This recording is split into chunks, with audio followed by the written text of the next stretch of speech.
All right, checking in with The Wonderful Adventures of Niles, which is here at 53% of the way into the book, has really wandered off from Niles and the geese altogether.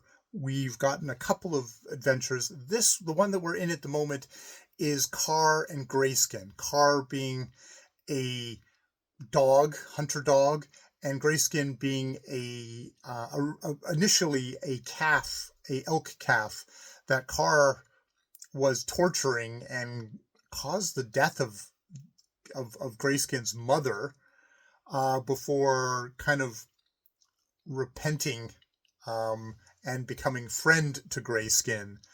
And this has got very much kind of a Jungle Book feel to it, where Gryskn is in the forest and a water snake, which is apparently a completely harmless snake, rears up. But at this point, Gryskn is so ignorant of the forest, he thinks it's an adder, or like a thing with like venomous, and he smashes its head. And its partner, Helpless, vows revenge. And it's like, well, you're a helpless, tiny little snake called Helpless. Not threatening to anyone. How can you have revenge? And this snake has figured that out. He's convinced other animals who are natural predators to a moth, the nun moth, to not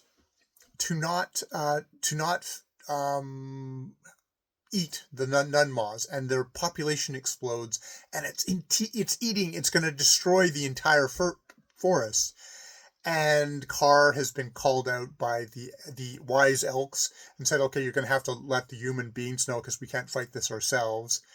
And Helpless accosts Car on his way back to let who's going to let the humans know, probably, what's down that well, Timmy, lead them into the forest and show them what's happening.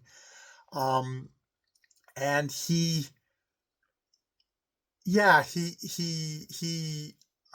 Helpless says, yeah, I can fix this for you, but I have a price. And the price is Gryskn has to leave Liberty Forest entirely and never come back. So that will be his revenge. Can't kill the elk. Maybe he's going to lure him out, and that'll, basically being ostracized and being ripped away from your banished is going to be a death sentence for Gryskn. And Car does not take this well and, lunges at him, but the snake is a very wily snake and had already taken a protective position before he started telling him what his revenge plot is. And Car's like, screw you, we'll figure it out on our own. And that's how the story goes. I doubt if they're going to be able to figure it out on their own, at least initially. So yeah, it's got very much kind of Jungle Book vibes, except we don't have a whole thing of there being a human character as there is as of yet.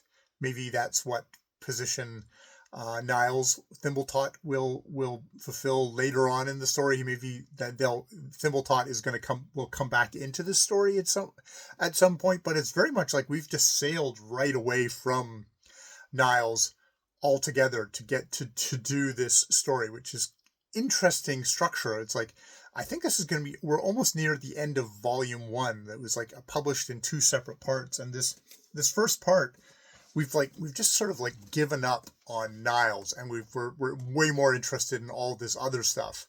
I mean, there's definitely a strong sense of Niles at this point has become a good person. He's not a human being and yet back as to being human being yet, but he's a good person. So it's almost like he's already had his arc, and it's like, okay, we're going to fill up the rest of the book with all these other stories. Feels like it's interesting that way. Become attached to Niles, and so we're leaving him. I guess we'll see. Interesting way of telling a story. It's become much more of an anthology thing suddenly. We had all these stories with Niles at the center of them, and now suddenly it's anthology time. All right, we'll leave it there.